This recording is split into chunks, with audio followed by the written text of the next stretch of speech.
संपूर्ण परिवार को श्रीमती शशि देवी, श्रीमती रूपरानी, श्रीमती संगीता कुशवाहा, श्रीमती सुमन देवी, पुलिस में है आप सीतापुर में, नेहा, विनीत, सचिन, नितिन, आयुष, पीयूष, तेजस आदि सबको हम धन्यवाद देते हैं, शुभकामना करते हैं। और श्री पप्पू माहेश्वरी जी माधोगंज से आए हुए हैं, वह भी बड़े व्यवहार कुशल प्रतिष्ठित व्यक्ति हैं। डॉक्टर अरविंद कनौजिया जी बड़े मर्मज्ञ डॉक्टर हैं, उनको भी अभिनंदन के लिए ताली बजा दीजिए। अब मुझे इजाज़त दीजिए कि सत्संग शुरू करूं।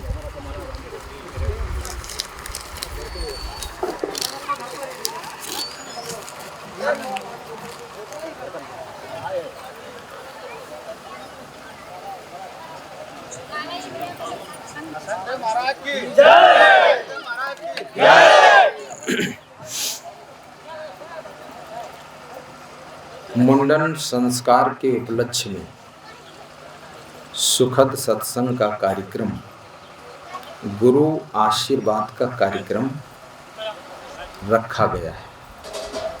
बहुत दूर से, इतनी लंबी पधरौनी हम नहीं करते हैं।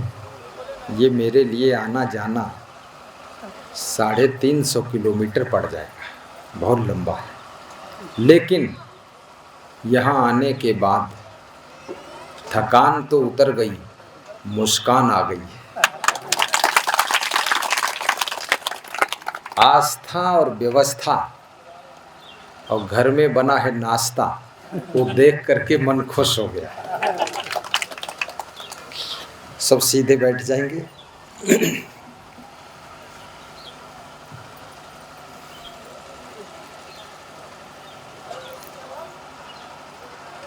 प्रत्येक शास्त्र में मनुष्य जीवन की महिमा का वर्णन किया गया है। पशु पक्षियों के जीवन की प्रशंसा नहीं की गई है, बल्कि बड़े भाग्य मानुष तन पावा। एक ऐसा ग्रंथ है जो लगभग सभी के घर घर में रखा है। कुछ लोग पढ़ते हैं, कुछ लोग देख लेते हैं, कुछ लोग दिवाली के सफाई में झाड़ झूड़ के फिर से रख देते हैं। पढ़ते नहीं हैं, लेकिन सम्मान करते हैं।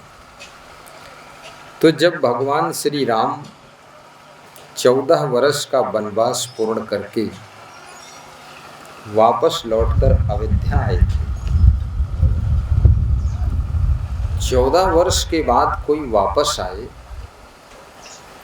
तो स्वाभाविक है उससे मिलने की इच्छा सबकी होती है। बहुत दिन बाद आए हैं, बहुत वर्ष बाद आए हैं, तो मिलने के लिए चल रहा है। तो पूरे अवधवासी, क्षेत्रवासी भगवान राम से मिलना चाहते थे, दर्शन करना चाहते थे। और राम बहुत बुद्धिमान भी थे, तो राम ने सबकी मानसिकता को समझ लिया। तो एक प्रोग्राम रखा था, प्रोग्राम में सबको आमंत्रित किया। आना तो सब चाहते ही थे, और निमंत्रण पहुंच गया तो सोने में सुहागा हो गया। एक बार रघु नाथ बुलाए, एक बार बुलाया। कुछ लोग ऐसे हैं जिनको बार बार बुलाओ तो भी नहीं आते, लेकिन जो समझदार होते हैं एक बार में आ जाते हैं। और जो ज़्यादा ही समझदार हैं तो भगवान के दर्शन के लिए बिना बुलाए भी आ जाते हैं। एक बार बुलाया, एक बार रघु नाथ बुलाए, सुर गुरु दूजे पूरे बासी आए। सुर माने देवता गण वो भी आ गए। देवताओं ने अहंकार नहीं किया कि हम नहीं जाएंगे, वो भी आए।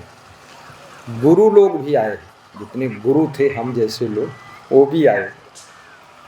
सुर गुर दुज, दुज माने जो श्रेष्ठ संस्कारी ब्राह्मण, वो भी पहुँचे।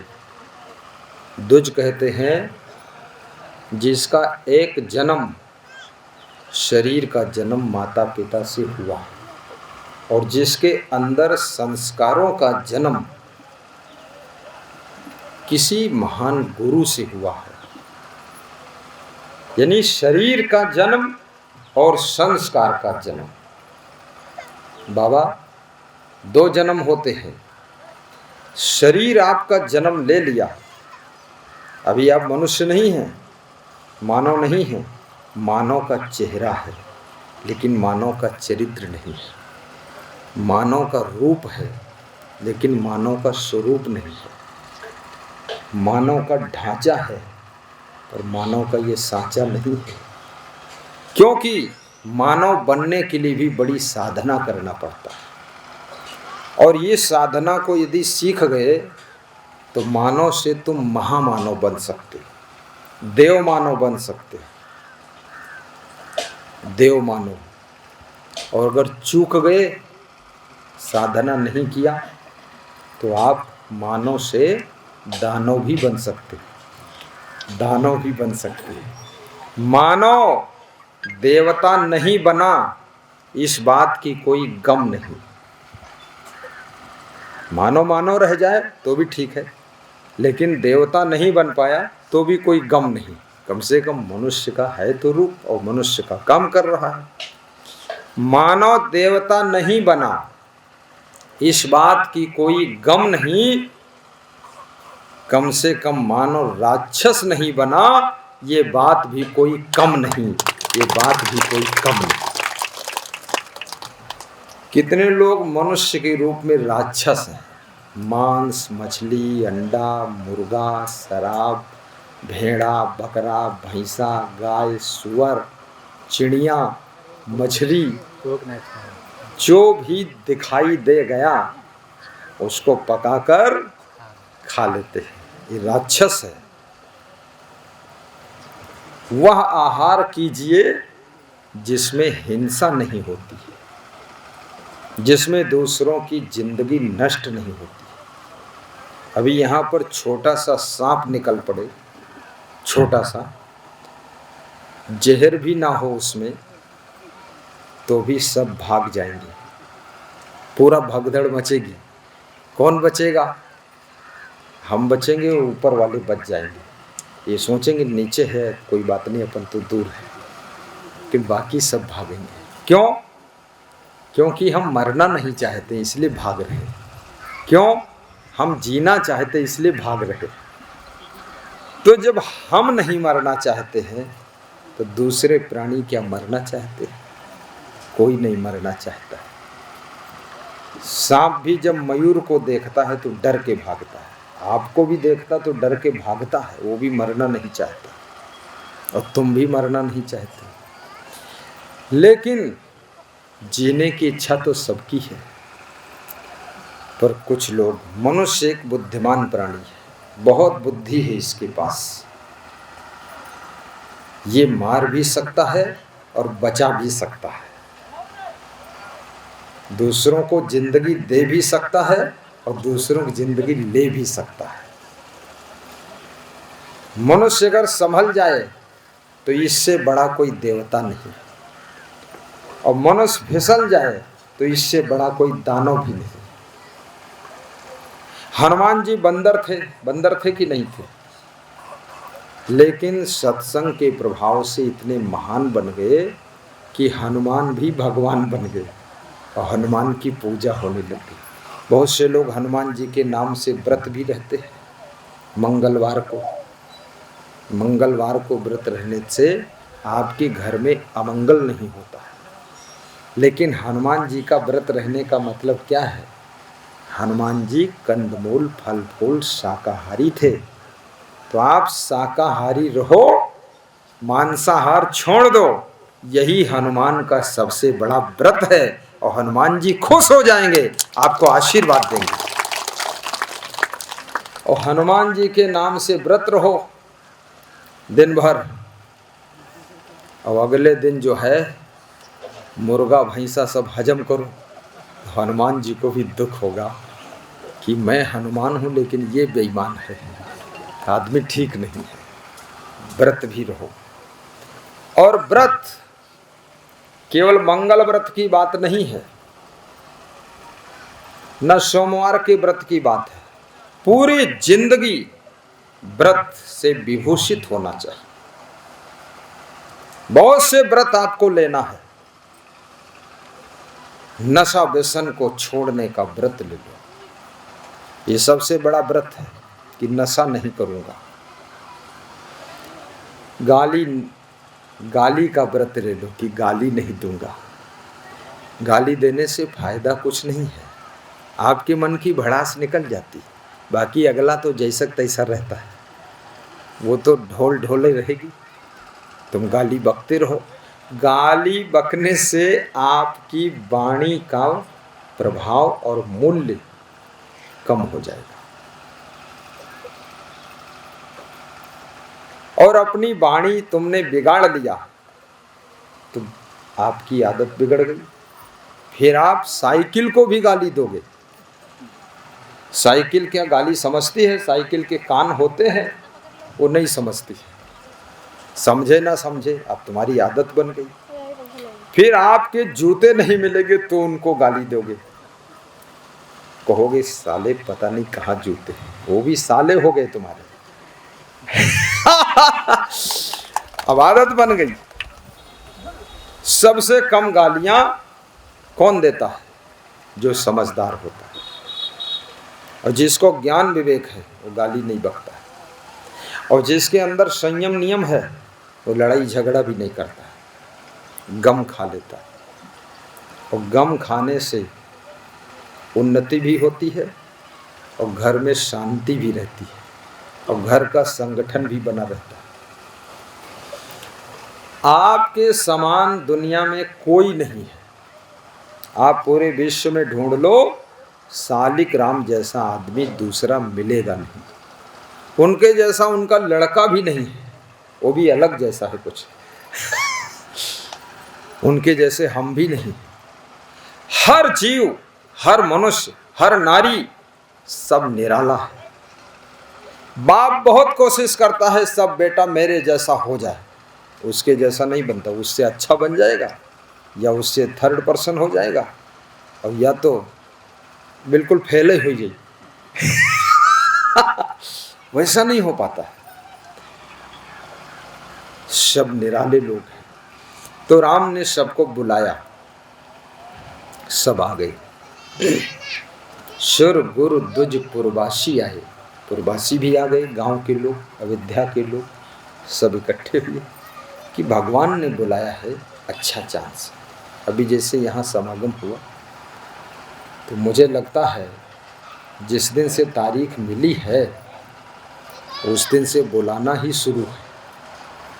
मोबाइल भी कर रहे हैं, जो मिल जाता उससे भी कह रहे हैं, डॉक्टर साहब के यहाँ भी निवेदन किया है, डिग्री कॉलेज के मैनेजर से भी निवेदन किया है। ये तो अपना फर्ज है सूचना देना, आमंत्रित करना, लेकिन सूचना देने पर जो आए वे धन्यवाद के पात्र है, और सूचना देने पर भी जो नहीं आए तो कोई चीज के पात्र है ही नहीं। और जो बिना सूचना आए हैं, सूचना उचना कोई नहीं दिया, न न्योता दिया, वो सब आशीर्वाद के पात्र हैं, आशीर्वाद के पात्र। उनको इससे मतलब ही नहीं हमें कोई बुलाए न बुलाए, संत जी आ रहे इसलिए हमको जाना है, बस असली बात ये है। दर्शन के लिए आना है। तो भगवान श्री राम के दर्शन के लिए, मिलने के लिए सभी इकट्ठे हुए।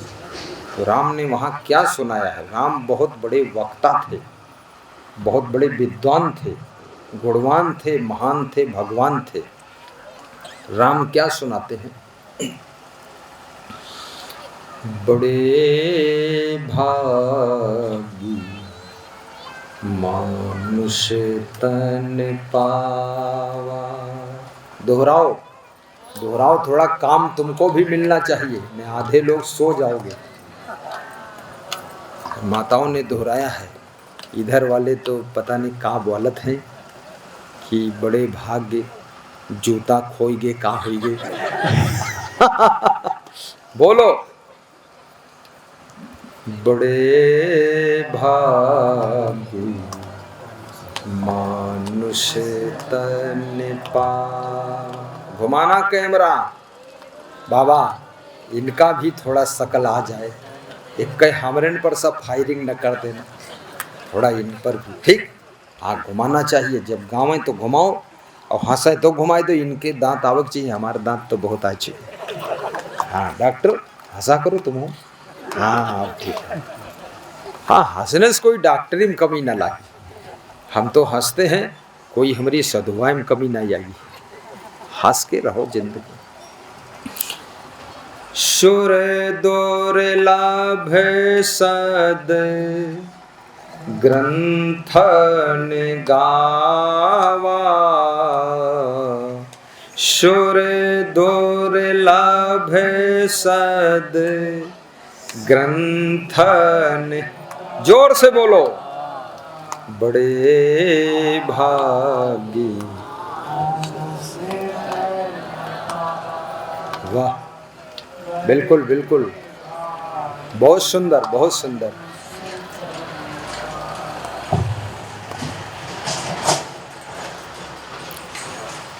माइक जो है,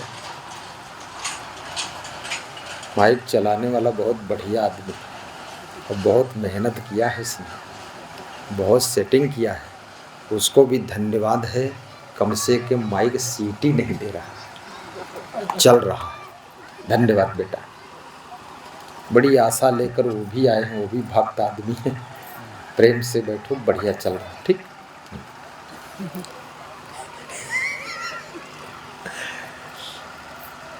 क्या राम ने कहा कि बड़े भाग्य मानुष तन पावा। आज वही मनुष्य का तन हमें आपको मिला।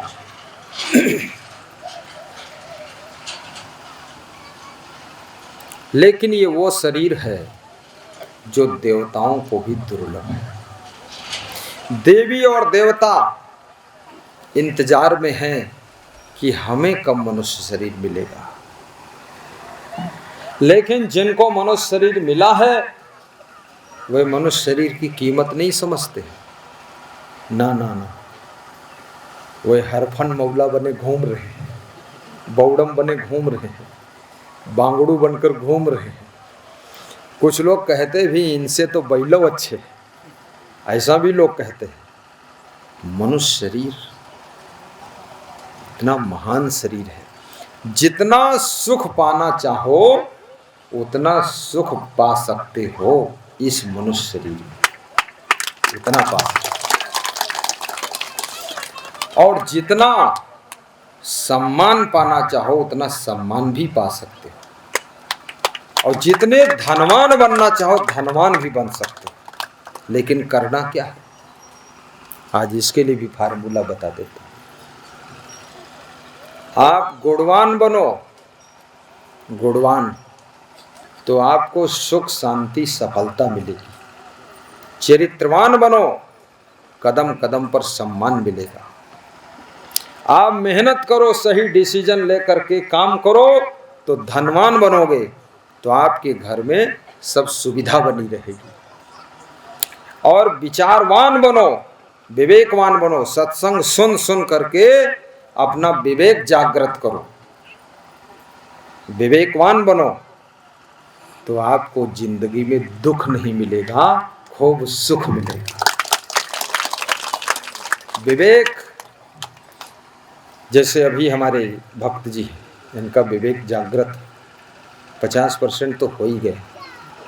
नहीं तो मुंडन में कहीं संत को कोई बुलाता है, मुंडन में खूब हुल्लड़ होता है, धमकच्चड़ बजता है। जिसका मुंडन हुआ तो उसका हो ही नहीं, बाकी सबकी खोपड़ी खराब कर देते लोग।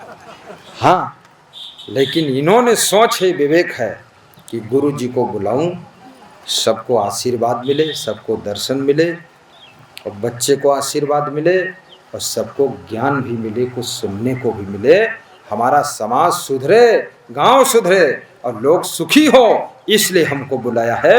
ये विवेकवान ही बुला सकता है, हर आदमी नहीं बुला सकता।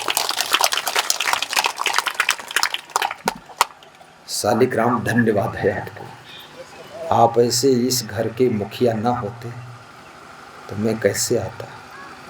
फिर आपका रूप इन चारों पुत्रों में दिख रहा, ये भी महान है सब पुत्र आपकी। अब बहुएं ये तो बहुत महान है, सब बहुओं की भी इच्छा हो गई। घर में कोई आदमी, एक आदमी अगर टांग पीछे खींचे लगे तो वो डिस्टर्ब हो जाता है। लेकिन ये घर ऐसा घर है कुशवाहा परिवार कि बच्चे से लेकर बूढ़े तक, नारी से लेकर नर तक, सभी की इच्छा थी गुरुजी को ही बुलाया जाए। प्रयास किया है। लखनऊ गए कार्यक्रम में, वो जो प्रधान हैं माता जी वो भी गईं और उन्होंने हमको हमारे ऊपर जंत्र मंत्र छोड़ा कि दिमाग घूम जाए तो आ जाए। बहुत श्रद्धा से बुलाया। तो मैंने अपने संत जी से कहा कि आप स्पेशल टाइम दीजिए, ये यहाँ लखनऊ से नहीं बनेगा, वहाँ से एक ही प्रोग्राम रखो इनका, नहीं तो इसमें साझे में गड़बड़ हो जाएगा। तो यहाँ रखा गया और मैं आकर के बहुत खुश हूँ, आप सबको देखकर खुश हूँ, सब माता बहनों को, कि कितना इस कलयुग में आपका सत्संग के प्रति ये जो प्रेम है, यही मेरी खुशी है, यही खुशी है। दारू की दुकान पर न कोई पंडाल लगाता है, न कोई बिछौना बिछाता है, ना कोई न्योता देता है, और ना कोई कहता आइए बैठिए, ना वहाँ कोई चाट पकौड़ी खिलाता है। अपने आप लोग पहुँचते हैं और धक्का मुक्का मारे दारू खरीद पी गए, फिर नाली में पड़े रहते हैं और ज़िंदगी बर्बाद। और यहाँ इतना सुंदर पंडाल, इतनी सुंदर व्यास गादी, इतना सुंदर सब बिछावन, और इतना बढ़िया वो हलवाई लोग सब बना रहे हैं कढ़ाई में, पता नहीं क्या बनाते हैं, कुछ तो बनेगा ही जब उसमें जो चला रहे हैं, क्या बोलते वो छेद वाला जो होता है, छन्नी है, हाँ, हाथा से कुछ तो बना रहे हैं। वो यही से दिख रहा, बहुत बढ़िया, इधर भजन उधर भोजन, सब सामने है, बीच में तुम फंसे हो, इधर घूम जाओ तो भजन सुनो, उधर घूम जाओ तो भोजन करो, दोनों। नहीं, बहुत बढ़िया सेटिंग किया इन्होंने कि कम से कम भोजन ही देख के यहाँ कुछ आदमी बैठ रही हैं कि खाए के मिली। हाँ, कईयों मॉडर्न के लोग आवत हैं सत्संग में। साहिब बंदगी सा गाइए, एक बार और गाइए, थोड़ा सा इसका जो ट्रबल है ना, पतली आवाज वाला, उसको कम कर दो। हाँ, थोड़ा सा, एक पॉइंट बस, और मोटी वाली थोड़ी एक बढ़ा दो, और जो मेन पॉइंट है मास्टर स्विच, उसको बढ़ाओ, थोड़ा तेज हो जाए आवाज़, बस अब तय करेगा, बस ज़्यादा ना करना, थोड़ा ही बढ़ाना, एक ही पॉइंट। हाँ, थोड़े नमक थोड़ा कम है तो थोड़ा ही डालो, अब मुट्ठी भर डाल दे तो ज़्यादा ही जी, फिर बिगड़ जी स्वाद। नहीं, माइक चलाना हम भी जानते हैं, हम 35 साल से सत्संग कर रहे हैं ना, माइके से हमारा मुकाबला पड़ता है। शुद्ध साई माइक चल नहीं पावत है कोई, शुद्ध साई प्रवचन में है, पर ये चल रहा, अब छूना मत कोई। ताली बजा दो एक बार। बड़े भागी मनुष्य तन पाए, बड़े भागी।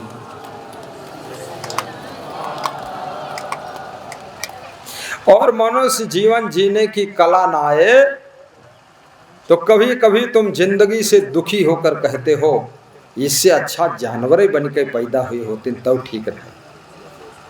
जिंदगी जीने की कला सीखना पड़ेगा। जिसके पास जीने की कला नहीं है उसकी पूरी जिंदगी कलह कलेश में बीत जाती है। और जिसके जिंदगी जीने की कला आ गई उसकी जिंदगी कलाकंद बन जाती है, कलाकंद बन जाती है। जीवन में संतोष भी रखना चाहिए। संतोष शब्द बड़ा महत्वपूर्ण है। जिस नारी को संतोष है वो खुश ज्यादा रहेगी, और जिसको संतोष नहीं है वो हर समय टेंशन में रहेगी। इसको विचार करना। संतोष का अर्थ ये नहीं कि काम ना करो, संतोष का अर्थ ये नहीं है कि मेहनत ना करो, उन्नति ना करो, विकास ना करो, नहीं। संतोष का अर्थ है मेहनत खूब करो, काम खूब करो, विकास खूब करो, लेकिन जो मेहनत का फल मिले उसमें खुश रहो, खुश रहो, ये संतोष। काम ना करना तो आलस्य है, वो संतोष थोड़े। जैसे कोई अस्पताल बनाए ही ना तो वो तो आलसी है। अस्पताल बना लिया, अब ठीक से चल रहा है, जो भी चल रहा है उसमें संतोष है, उसी का नाम अरविंद है, डॉक्टर अरविंद। और संतोष पूर्वक बैठे हैं। अगर संतोष ना होता, खाली माला हमें पहनाए, फिर वहाँ अस्पताल चले जाते माल कमाने कि चलो मालक बाद माल अब जुटो, पर उन्होंने सोचा बैठो यहाँ सब हो जाएगा। तो ये जीवन बड़े सौभाग्य से मिला, जो कि देवताओं को भी दुर्लभ है। और देवता तरस रहे हैं कि हमको मनुष्य का जीवन मिल जाए, और जिनको मनुष्य का जीवन मिला है वो देवी देवताओं के मंदिर में जाकर के हाथ जोड़कर गिड़गिड़ा रहे कि देवी देवता तुम ही सब जानते हो, हमारी अंधी खोपड़ी हमको कुछ सूझत नहीं है। तो देवी देवता भी हंसते हैं कि हम मनुष्य बनना चाहते हैं, और ये मनुष्य बन चुका है, ये हमारे पास आकर के गिड़गिड़ा रहा। क्यों? क्योंकि हम मनुष्य जीवन की महिमा को नहीं समझते हैं, मानवता को छोड़ देते हैं, हम साधना नहीं करते हैं जिसलिए मनुष्य जीवन मिला है, इसलिए हम सब जगह जाकर गिड़गिड़ाते हैं, घुटने टेकते हैं। अन्यथा अगर आप साधना करो तो साधनाशील व्यक्ति के सामने भगवान राम ने साधना किया, भक्ति किया, तो देवी और देवता वनवास जब राम जा रहे थे तो उनकी राह में फूल बरसाते थे। राम गिड़गिड़ाने नहीं जाते थे, बल्कि वो फूल बरसाने आते थे। सुर दुर्लभ सद ग्रंथ निगावा, बड़ी भाग्य मनुष्य तन पावा। और ये मनुष्य जीवन बार बार मिलने वाला भी नहीं।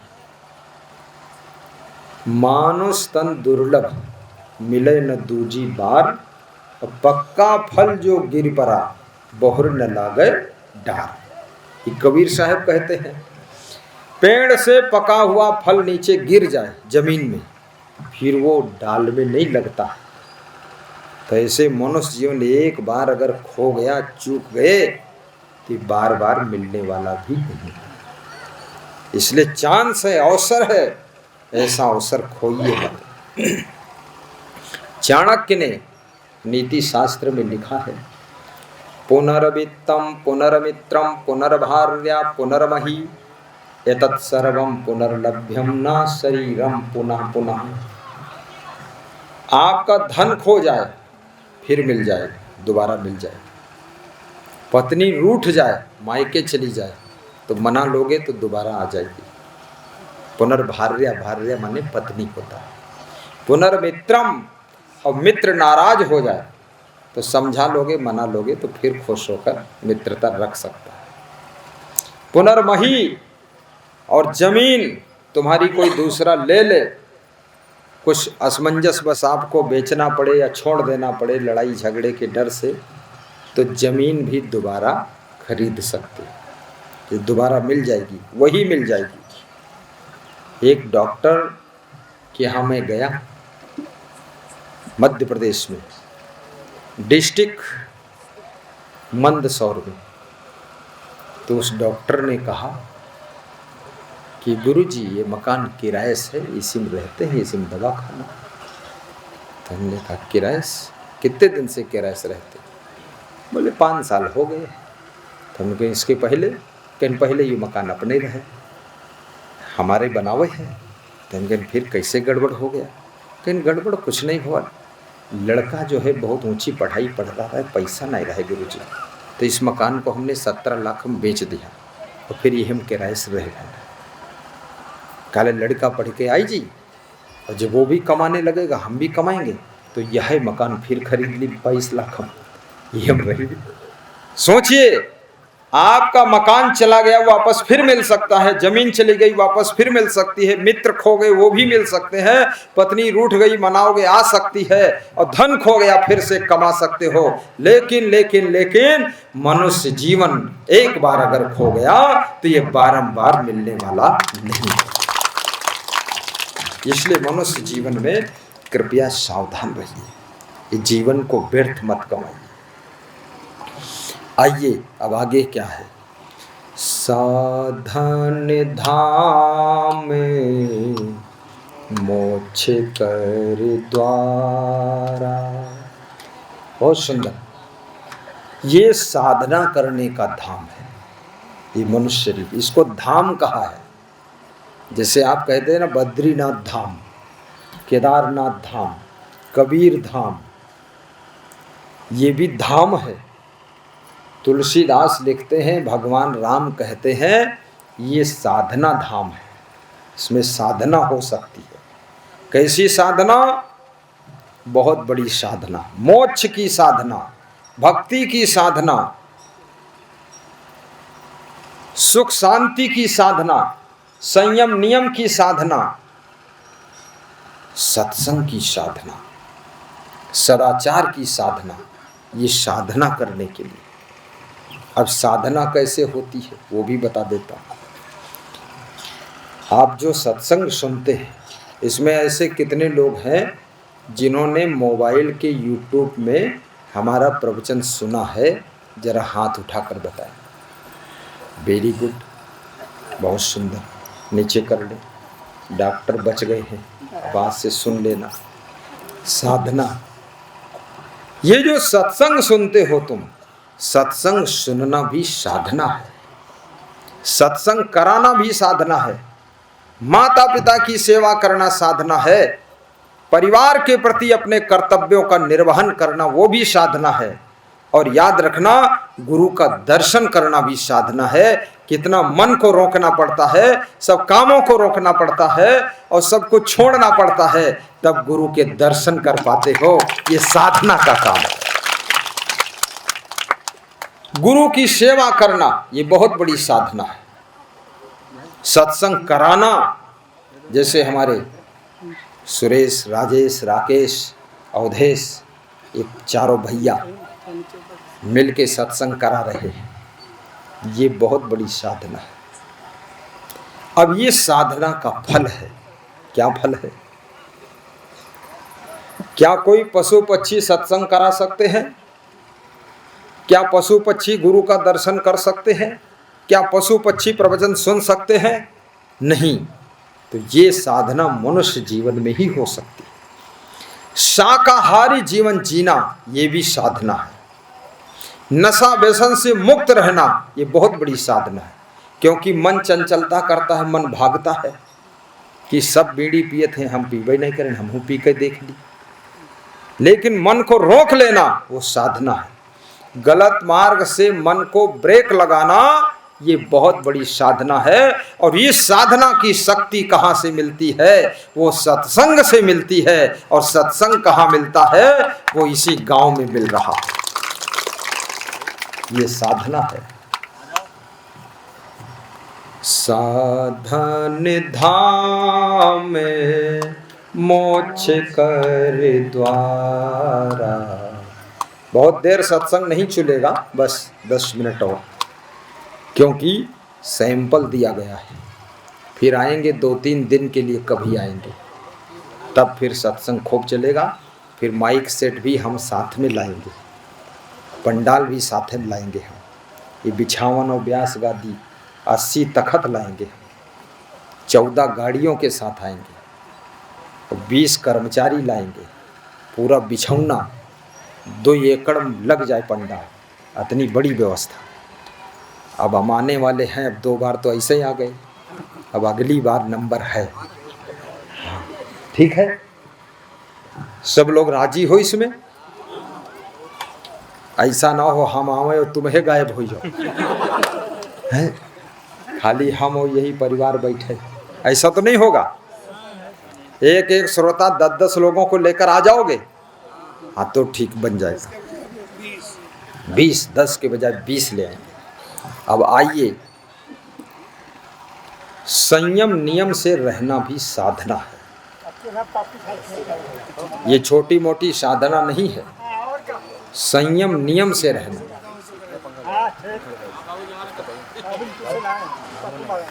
पप्पू महाराज,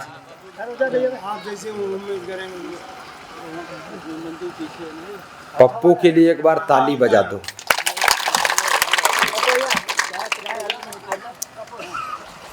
एक ही बात का है तो दूसरा बातें, हाँ दूसरी बातें नहीं है, जैसा गुरु जी की आज्ञा होगी वैसा हो जाएगा, सत्य बात।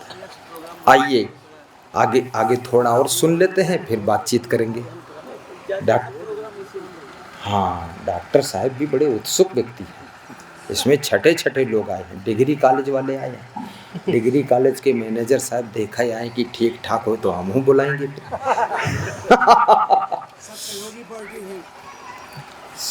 सहनशीलता भी साधना है, सहनशीलता रखना। जैसे जब धनुष राम जी के हाथों से टूटता है, परशुराम जी आते हैं, परशुराम क्रोध करते हैं, विरोध करते हैं, लेकिन राम न क्रोध करते हैं न विरोध करते हैं। राम परशुराम से अनुरोध करते हैं, निवेदन करते हैं, और क्या कहते हैं? नाथ संबुधन भंजनहारा, होई है कोई एक दास तुम, मैं आपका दास हूँ। हे नाथ, धनुष को भंजन करने वाला आपका दास हो सकता है, और किसी में इतनी ताकत हो ही नहीं सकती है। और दास यानी मैं दास बन गया, तुम मेरे स्वामी हो, लेकिन नाराज मत हो। ये सब मैनेजमेंट से काम हो रहा है, तोड़ना भी जरूरी है, जोड़ना भी जरूरी है। खुश हो गए परशुराम, अंत में जब समझ जाते हैं, राम परशुराम के क्रोध को सह लेते हैं। लास्ट में परशुराम राम से क्षमा मांग रहे हैं। परशुराम की जीवन के इतिहास में कभी ऐसा मैंने नहीं पढ़ा कि कहीं और क्षमा मांगा हो, लेकिन राम से क्षमा मांगा। तुम्हारी सहनशीलता, तुम्हारी नम्रता, तुम्हारी सरलता, तुम्हारी सौम्यता क्रोधी से क्रोधी आदमी को भी नॉर्मल कर देती है, और वो भी आदमी एक दिन आपसे क्षमा मांगता कि हमने बहुत गलती किया है आपके साथ।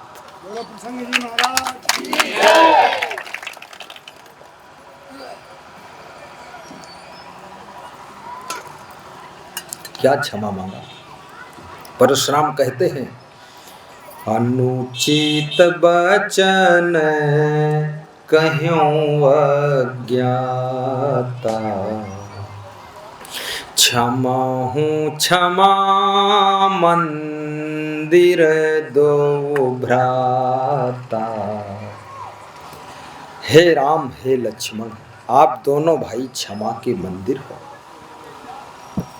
मैंने अज्ञातवश, मुझे जानकारी नहीं थी तुम कौन हो, इसलिए मैंने आपको अनुचित वचन कहे, रे भी कहा, मूर्ख भी कहा, गुस्सा भी किया, लेकिन तुम दोनों भाई हमको क्षमा कर दो, तुम क्षमा के मंदिर हो।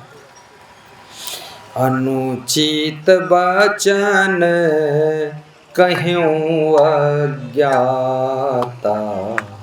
क्षमा हूँ क्षमा मंदिर दो भ्राता। अगर आप किसी की पत्नी हैं, आपसे गलती हो जाए तो अपने पति से क्षमा मांगने में संकोच न करिए।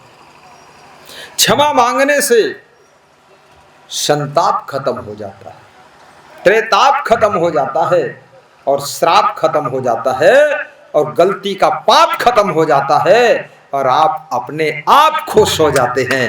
इसलिए क्षमा मांग लें।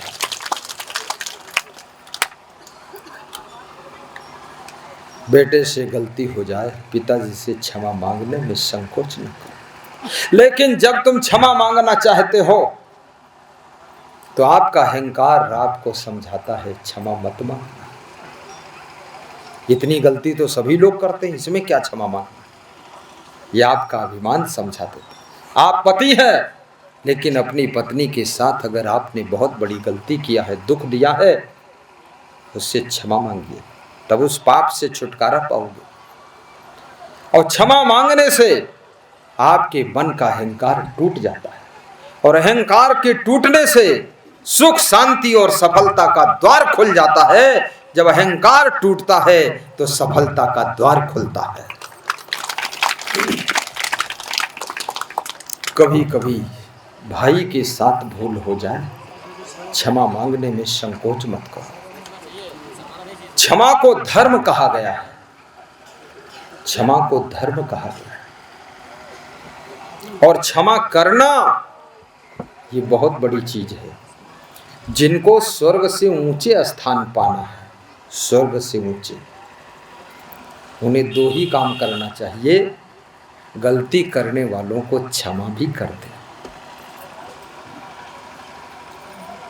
एक बार तो क्षमा करो, 2 बार क्षमा करो, 3 बार क्षमा करो, चौथी बार जब गलती करे तो समझा दो, 5वीं बार करे तो थोड़ा डांट दो, और 6ठी बार करे थोड़ा और टाइट कर दो, और 7वीं बार करे तो तुम क्षमा मांग लो कि ये मूर्ख सुधरेगा नहीं। बस छुट्टी काम है क्षमा। द्विमौ पुरुषो राजन स्वर्गस्यो परितिष्ठता प्रभुस्य क्षमया युक्तो चा दरिद्रस्य प्रधानवान। 2 प्रकार के लोग स्वर्ग से ऊंचे स्थान पाते हैं। एक तो वह लोग जिनके पास धन जितना है उतना है, कम है ज्यादा है, जो भी है, लेकिन उसमें से कुछ अंश दान करते हैं, सेवा में लगाते हैं, धर्म में लगाते हैं, भक्ति में लगाते हैं, सत्संग में लगाते हैं, भंडारा में लगाते हैं। ऐसे लोगों को स्वर्ग से ऊंचे स्थान मिलता है। और दूसरे वह लोग जो बलवान हैं, बुद्धिमान हैं, ताकतवर हैं, लेकिन गलती करने वाले कमजोर व्यक्ति को ही माफ कर देते हैं। चलो ठीक है। एक सिंह सो रहा था, चूहा अपने बिल से निकला और सिंह के ऊपर कूद पड़ा। चूहा न समझदार, इतना अब होते न तब होते थे, सिंह के ऊपर कूद पड़ा। सिंह ने भी सोचा मेरे ऊपर किसने कूदने की हिम्मत की। चूहे को पंजे में पकड़ दिया, बोला मार दूं। तो चूहे ने कहा मार दोगे ये कोई बहादुरी नहीं है, और छोड़ दोगे तो तुम्हारा नाम हो जाएगा। क्योंकि कोई से चर्चा करोगे किसको मारा तो कहोगे चूहे को मारा, तो तुम्हारी बदनामी होगी। सिंह होकर चूहा मारा। चूहा भी बुद्धिमान था, समझदारी से बात बताया, समझाया। बोले आज हमको छोड़ दोगे तो कल हम तुमको कहीं न कहीं से छुड़ा देंगे। सिंह ने सोचा एक बार तो माफ करना चाहिए। अरे बोले तूने मेरी नाक के ऊपर कूदा कैसे? उन्नाव जिले से हमारे महान भक्त आए हुए हैं, श्री जगरूप कुशवाहा जी। देखिए उनकी श्रद्धा, तुरंत गुरु के चरणों में दान कर रहे हैं, नमन कर रहे हैं। हाँ बैठ जाओ, यहीं बिठा लो, पीछे बढ़ जाओ, हाँ बैठ जाओ।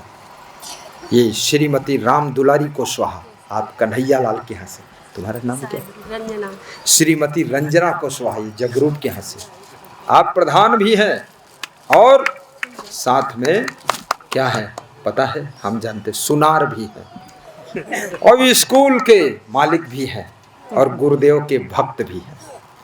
बिठा लो बिठा लो, एडजस्ट कर लो, एडजस्ट कर लो। माताओं बहनों को कुशल मंगल, बस ताली बजा दो जोरदार।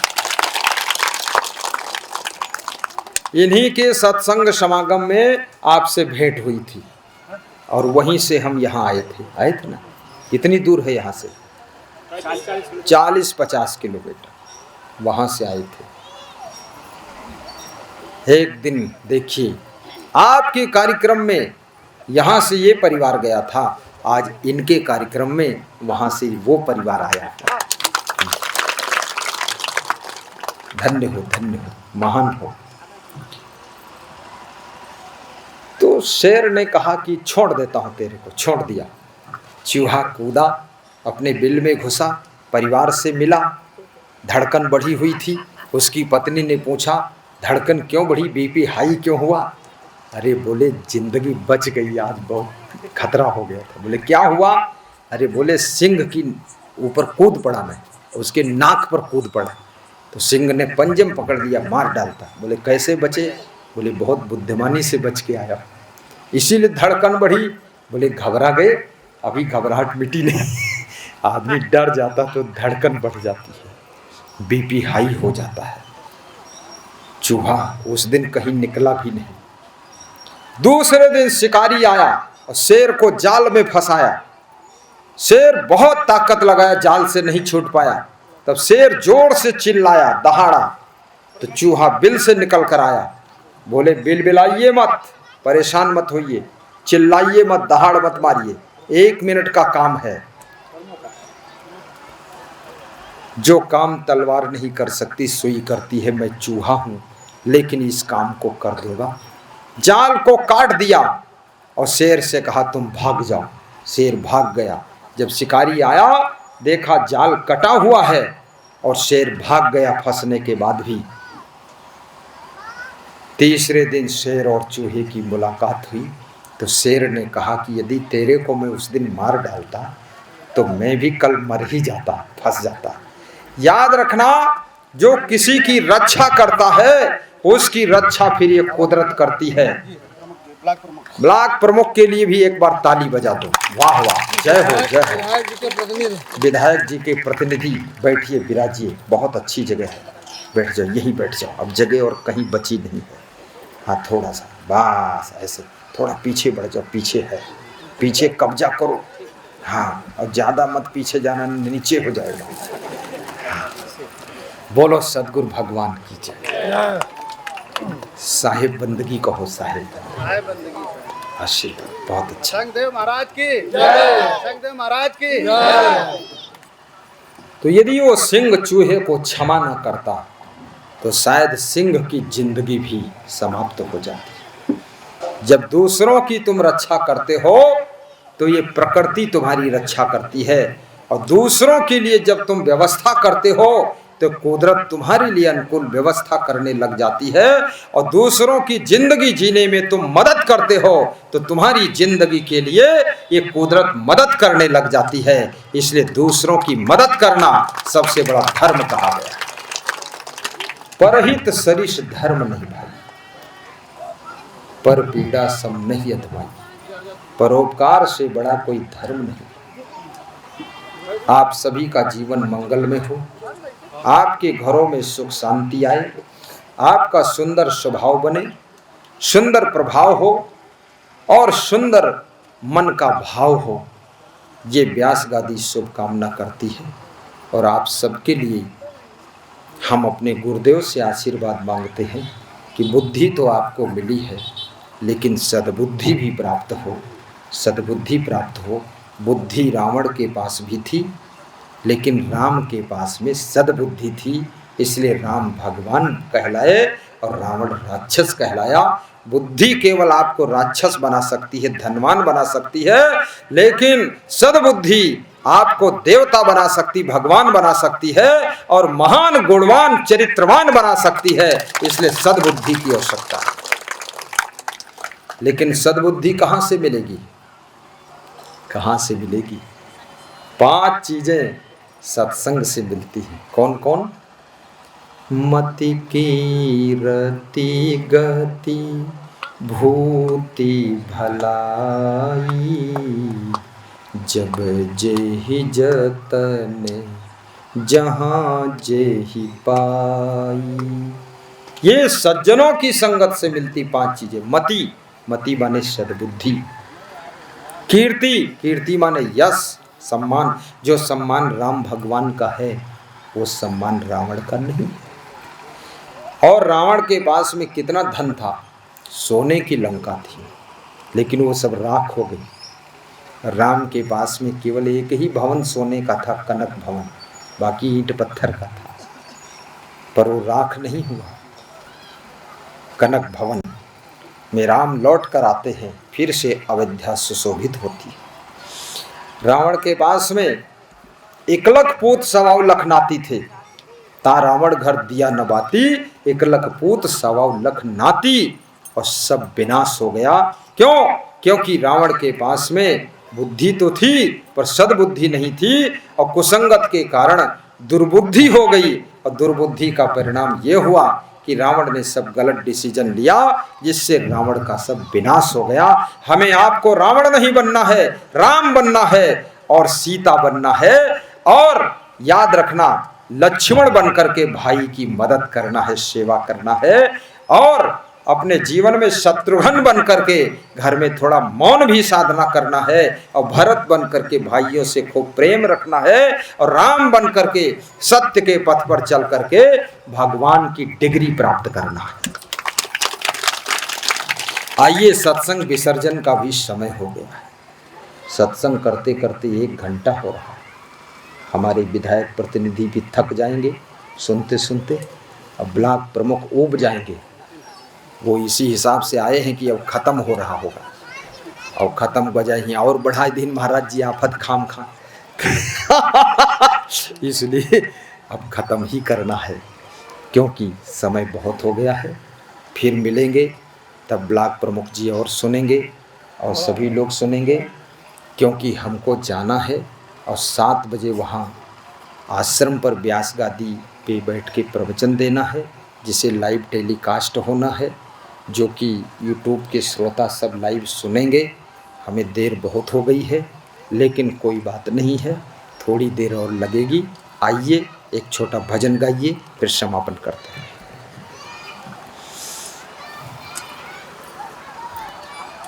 सकल संत गुरु जन जो समय रहे हैं, चर्चा भुला महामूढ़ता है। सकल संत गुरु जन जो समय रहे हैं, ये चर्चा भुलाना महामूढ़ता है। बड़े भाग्य से मानो जीवन मिला है, निरर्थक बिताना महामूढ़ता है। नशा में गंवाना महामूढ़ता है, महामूढ़ता है। बोलिए सद्गुरु भगवान की, संत भगवान की, भक्त भगवान की। समस्त महानुभावों को हम धन्यवाद देते हैं, सबको हम प्रणाम करते हैं, साहेब बंदगी बोलते हैं, और पुनः मिलने की आशा के साथ में सत्संग को विराम देते हैं। और हमारे पप्पू भैया बहुत ही प्रेमी हैं, डॉक्टर साहब भी बहुत प्रेमी हैं, और हमारे डिग्री कॉलेज के प्रबंधक, क्या नाम है, ब्रज किशोर जी। कलयुग में कोई मूछ नहीं रखता है, उन्होंने हिंदू धर्म के अनुसार मूछ रखी है, ये कोई साधारण बात नहीं है। हाँ, ताली बजाइए। और ब्रज किशोर जी भी बहुत प्रेमी हैं, और हमारे ब्लॉक प्रमुख जी श्री रमेश वर्मा जी, जो कोई बुलावे नाम रमेश वर्मा, और सबके पहुंचते हैं घर में, ऐसे प्रेमी हैं। और विधायक नीरज विद्यार्थी, कुछ ना कहना गुरुदेव। हाँ, भाई भाई में नम्रता रखना, और सास बहू में रोज लड़ाई करना सास बहू में प्रेम रखना। सासू बिना वेतन की द्वारपाल है, और ससुर बिना वेतन का पहरेदार है। तो इनको खुश करने के लिए पाँव छू लिया करो, और कुछ बोला करें जवाब न दिया करो, क्योंकि किसी पहरेदार द्वारपाल को रखो 5,000 रुपया महीना लेगा और ये फ्री में पहरेदारी करते हैं रात दिन। इनसे काम लो और मुस्करा दो, पाँव छू लो और कह दो ससुर जी तुम्हारे सहारा है और सासू तुम्हारे बिना हम कुछ न कर पाइबे। फिर सास ससुर चाल देखो पहले, बिल्कुल ऐसे चलेंगे जैसे मारुति कार भागत है। तो इनको भी खुश करके इनको जोड़े रहो, फायदा है इससे अपना। और अपनी बहुओं को भी प्रेम दीजिए, क्योंकि बहू बहुत आशा ले करके ससुराल आती है।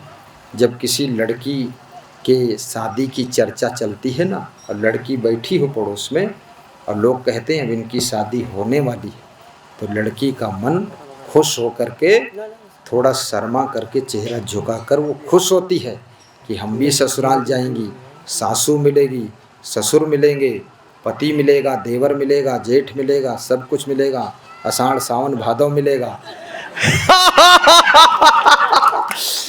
और वहाँ जब ससुराल में आई तो वहाँ देखा रे सासू जो ऐसे जैसे सुपर्णखा खतरनाक है, और देखा अरे जेठानी तो ऐसे जैसे जेठ से ज़्यादा ही तप रही है।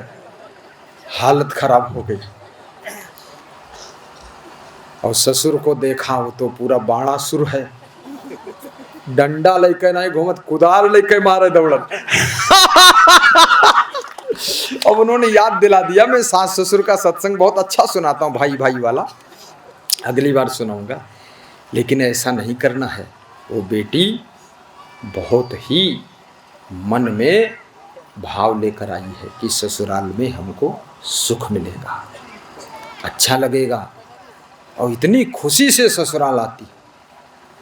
ससुराल आने के लिए ही खूब मेहंदी लगाती है, उबटन लगाती है और खूब रंग लगाती है, मांग में रंग सिंदूर, और चाहे उसके पूरे शरीर में रंग लगाए दो, सब राजी है कि ससुराल जाना। हाँ, अब रंग तो खूब लग गया, ओंठ में रंग, सिर में रंग, माथे में रंग, नाखून में रंग, सब रंग। लेकिन घर में छिड़ी है जंग, तो बहू हो गई तंग। घर में भी तो रंग आना चाहिए, रंग बरसना चाहिए, घर में बेरंग नहीं होना चाहिए। ऐसा तो बहू को बहुत प्रेम से, गुरु, इधर ध्यान दो ब्लॉक प्रमुख, गुरु और फूल और बहू, गुरु और फूल और बहू, ये तीन बहुत कोमल होते हैं। इसलिए गुरु को भी ज़्यादा धक्का मुक्का नहीं मारना चाहिए भीड़ भाड़ में, और बहू को भी ज़्यादा कठोर बोलोगे दुखी हो जाएगी, और फूल कठोर हाथ से दबा दोगे कुचल जाएगी। इसलिए इनको बहुत संभाल के रखना चाहिए। और वही बहू जब सासू बन जाएगी ना तो मजबूत हो जाएगी, फिर चाहे जितनी रगड़ी मारो वो टिक जाएगी। लेकिन अगर नई नई बहू आई है, ज़्यादा अगर शिकंजा कस दिया तो फिर वापस लौट जाएगी, फिर बोलेगी हम वहाँ नहीं जाएंगी, चाहे जहाँ जाएं पर वहाँ नहीं जाएंगी। तो उसके भी माता पिता डिस्टर्ब होंगे, आपके यहाँ भी डिस्टर्ब होगा, बदनामी होगी कि देखो वहाँ से लड़की आई थी, उसका ठोंक ठाक के यहाँ वापस कर दी। और लड़की का भी जीवन डिस्टर्ब होगा, लोग कहेंगे अरे लड़की गलत है, या देखो हुआ गए सब लड़ाई झगड़ा करके फिर लौटी घर में बैठ, तो फिर बहुत बाधा पड़ेगी। इसलिए बहुओं को भी गम खा लेना चाहिए। बहू का मतलब क्या होता है? बहू माने जो बहुत गम खाए वही बहू है, और जो गम ना खाए वो बहू नहीं है, वो तो फिर कुहू कुहू है, झगड़ा करती रहेगी। तो बहू को भी गम खाना चाहिए। कौन कश्यप? अरे हरिनाम कौन है? कहाँ? अच्छा देकर चले गए क्या? हाँ बस दान दे दो निकल जाओ, कोई बात नहीं। अरे ऐसे मत जाओ, भोजन भंडारा भी ग्रहण करना है। भंडारा के लिए सबके लिए कहते, सब भंडारा के लिए सबको निवेदन कर रहे हैं हमारे प्रधान जी, यही है ना प्रधान अभी, इनकी पत्नी है प्रधानी। हाँ कहाँ गया पर्चा? अब ढूंढ ढूंढ के फिर से एक बार। संगीता कुशवाहा, संगीता नाम की। श्रीमती संगीता कुशवाहा खड़ी हो प्रधानी, राकेश कुशवाहा की पत्नी है। राकेश वाह, संगीत पीछे खड़े हैं। हाँ पीछे, पति पीछे और पत्नी आगे, दोनों के बीच में गुरुदेव महादेव बने। बेटी कहाँ मिलेगा? संगीता जी का भी बहुत स्नेह है। वो स्वयं गई थी वहाँ लखनऊ में बुलाने के लिए, अनौरा गांव में। और अवधेश कुमार की पत्नी शशि देवी, खड़ी हो शशि देवी, इनका भी बहुत प्रेम है। अवधेश जी क्या बात, शशि मिली है तुम्हें? बेटी ये शशि माने चंद्रमा होता है, शीतल स्वभाव। अवधेश, सुरेश कुशवाहा, खड़े हो सुरेश, रूपरानी, ये भी आश्रम भी जा चुकी है, गई हो ना? आश्रम भी गई है, 1 किलोमीटर बहुत दूर है आश्रम। अरे बहुत दूर नहीं, इतना डरना मत, तुम भी आना। जब वो जा सकती हो, हम आ सकते तो तुम भी आ सकते। तो 20 अक्टूबर को हमारे आश्रम पे बहुत बड़ा महोत्सव है, उसमें आपका सादर आमंत्रण है। बहुत बड़ा भंडारा भी है, बहुत बड़ा प्रवचन भी है, और बहुत बड़ा जमावड़ा होगा, और बहुत बड़ी व्यवस्था होगी। तो आश्रम भी बड़ा, यानी बड़ा है वो आश्रम, छोटा मोटा नहीं है। आधा गांव एक, पूरा गांव एक तरफ, आश्रम दूसरी तरफ, इतना बड़ा। हाँ बहुत बड़ा विशाल आश्रम, सुंदर, ऐसा नहीं कबाड़ा कचड़ा लफड़ा झगड़ा, हाँ कोई कचड़ा ना, बिल्कुल स्वर्ग जैसा सुंदर, टॉप का, सब कंप्लीट व्यवस्था टॉप की। दिल्ली और लखनऊ में वैसा मिलेगा कमरा तुम्हें। हाँ हमारे गुरु महाराज बनाए हैं, बहुत सुंदर, और सफाई बहुत अच्छी। सफाई ये महात्मा लोग करते हैं, ये सफाई करते ही रहते हैं। हम तो सबके मन की सफाई करते हैं, दुर्गुणों की सफाई, पर महात्मा लोग हमारा कचड़ा रह ही नहीं देते, पूरा साफ सुथरा क्लीन फर्स्ट क्लास आश्रम। श्री राजेश कुशवाहा लेखपाल साहब, खड़े हो लेखपाल साहब, हाँ लेखपाल साहब। सुमन देवी पुलिस, हाँ बच्चा रो रहा है, देखिए उन्हीं के बच्चे का हुआ मुंडन। हाँ सुमन देवी के बच्चे का मुंडन हुआ है, और सीतापुर में इस समय अपॉइंट हैं, और पुलिस में सर्विस उनकी भी है।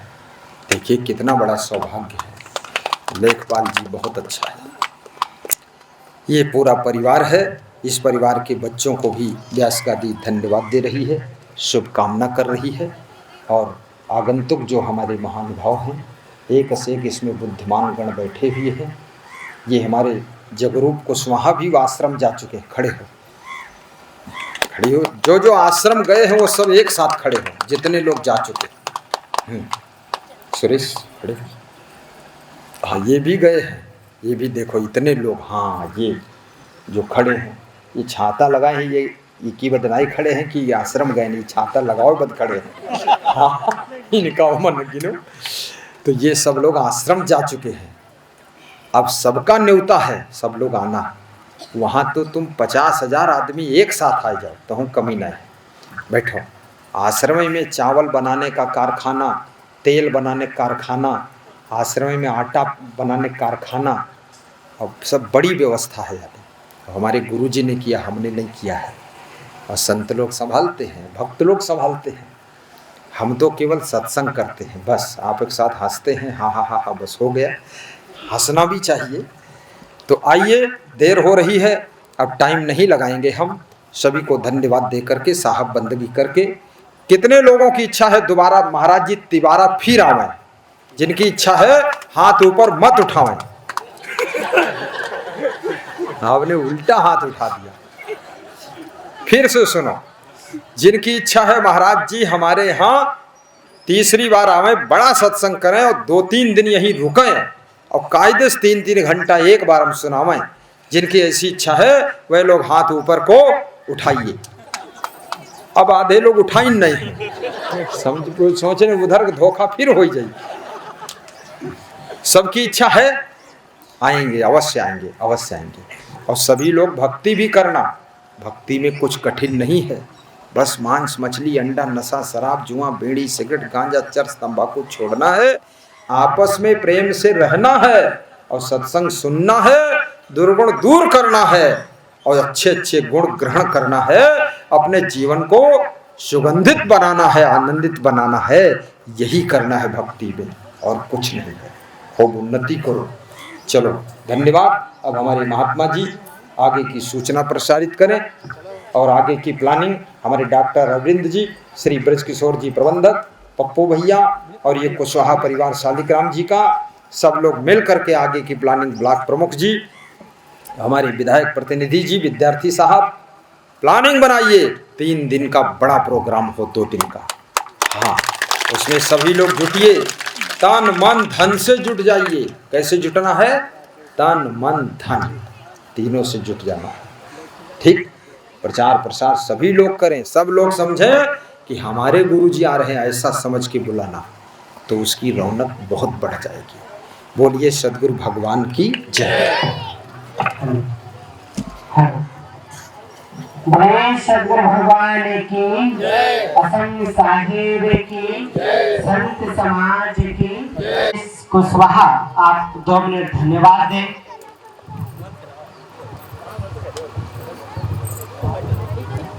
सभी भक्तों को हमारी तरफ से सबको धन्यवाद, बहुत बहुत धन्यवाद सबको। बहुत बहुत धन्यवाद श्री राकेश कुशवाहा कि जो आप आए हुए अतिथि गणों का और उनके पूज्य पिता श्री शालिग्राम कुशवाहा आप लोगों को प्रणाम करें। उनके लिए एक बार ताली बजा करके उनका भी अभिनंदन करें। आज इस क्षेत्र के ब्लॉक प्रमुख श्री सर्वेश कुमार, आपसे कहूँगा श्री रमेश वर्मा ब्लॉक प्रमुख माधवगंज से हैं। गुरुदेव जी ने आपको एक कार्यक्रम करने का भी आश्वासन दिए। आप भी आए और आकर के आए हुए भक्तों को 2 मिनट धन्यवाद दें। श्री ब्लॉक प्रमुख।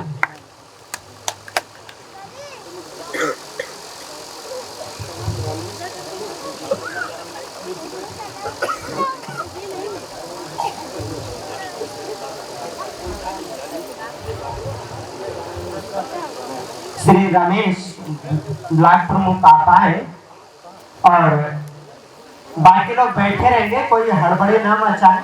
कार्यक्रम सीमित समय तक ही बचा हुआ है। गुरुदेव जी ने उनको एक माला पहना करके आशीर्वाद दिए। जो भक्त लोग मंच में खड़े उनसे निवेदन है आप लोग बैठ जाए।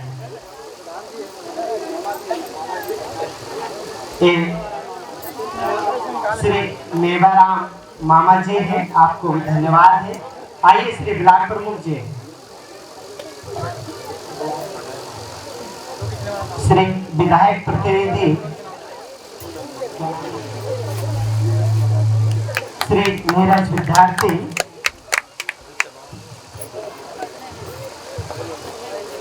श्री रमेश वर्मा 2 मिनट धन्यवाद देंगे। आप सामने साइड हो जाएं आप लोग।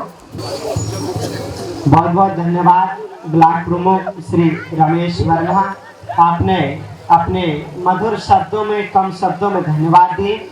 विधायक प्रतिनिधि जी आप भी 1 मिनट धन्यवाद दें। गुरु जी का हम लोग टीवी पर देखते हैं, इनका नया प्रसारण आता है गुरु जी का और बहुत प्रभावित थे। हमको तो पता ही नहीं था गुरु जी का सत्संग है, नहीं हम बहुत पहले आ गए होते। अगर ये ब्लॉक प्रमुख जी रमेश भैया हमको बताए कि महात्मा जी का प्रोग्राम है, नाम नहीं उन्होंने भी बताया, भी नहीं जानते थे कौन है। तो लेकिन जब हम यहाँ आए तो आदरणीय गुरु जी को देखा, जिसका प्रसारण हम लोग टीवी पर देखते थे, उनको बहुत करीब से जानने का, सुनने का मुझे अवसर मिला। आप सब लोगों को भी ये अवसर मिला। आप सब लोगों को बहुत धन्यवाद, बहुत आभार। और ये बहुत बड़े संत हैं और बहुत हम लोगों का सौभाग्य है कि हम लोगों के इस छोटे से गांव में ये आए। मैं तो कुशवाहा जी को बहुत बहुत धन्यवाद दूंगा कि इतने बड़े संत को इस पावन भूमि पर लाने का जो काम इन्होंने किया है, उन्होंने बहुत बड़ा काम किया है। और निरंतर हम उनसे ये चाहेंगे कि पूज्य गुरु जी का इस तरीके का बड़ा आयोजन यहाँ करें। हमसे जो सहयोग होगा, हमें विधायक जी से जो सहयोग होगा, हम लोग उसमें पीछे नहीं हटेंगे, उसमें सहयोग करेंगे। पूज्य गुरु जी का आशीर्वाद हम लोगों को निरंतर प्रतिवर्ष मिलता रहे। ऐसी योजना के साथ हम लोग